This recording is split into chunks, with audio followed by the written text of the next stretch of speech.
En cinquième, on a ChatGPT.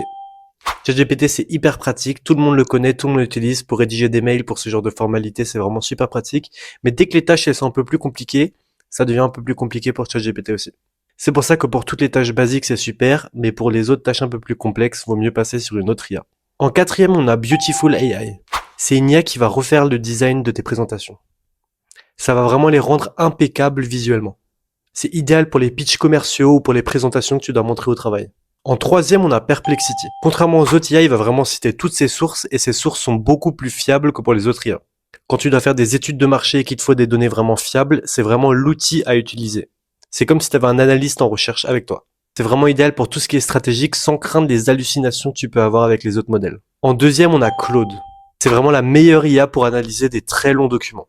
C'est la seule qui accepte autant de caractères. Et pour tout ce qui touche au texte, il répond avec plus de nuances et plus de précision que ChatGPT. Et en premier, on a Proactor AI. Proactor AI, c'est vraiment une IA proactive pour tes réunions.